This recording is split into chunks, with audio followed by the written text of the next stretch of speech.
Breaking news చూస్తున్నాం. కేరళలో ముఖ్యమంత్రిగా ఎవరిని ఎంపిక చేయాలనే అంశంపై ఆ రాష్ట్ర ఎమ్మెల్యేలు, ఎంపీలు, మాజీ ఎంపీలు మిత్రపక్షాలతో సమావేశమై చర్చలు జరిపిన ఏఐసీసీ పరిశీలకులు కాంగ్రెస్ అధ్యక్షుడు మల్లికార్జున ఖర్గేకు నివేదిక సమర్పించారు.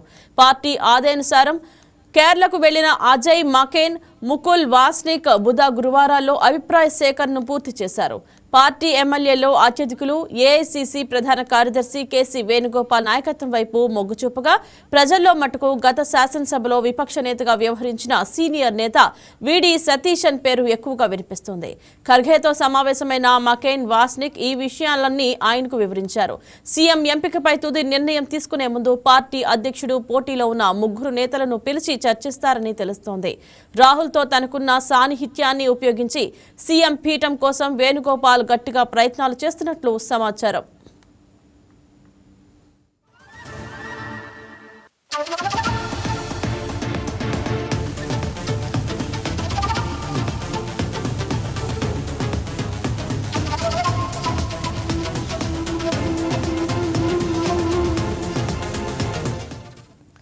కేరళ సీఎం రేస్లో ఉన్న వీడి సతీశన్ కు మద్దతుగా ఆయన అనుచరులు రాష్ట్ర వ్యాప్తంగా ర్యాలీలు నిర్వహించడం, కేసీ వేణుగోపాల్ పోస్టర్లు, ఫ్లెక్సీలను చించివేయడంపై పార్టీ నాయకత్వం కార్యాచరణకు దిగింది.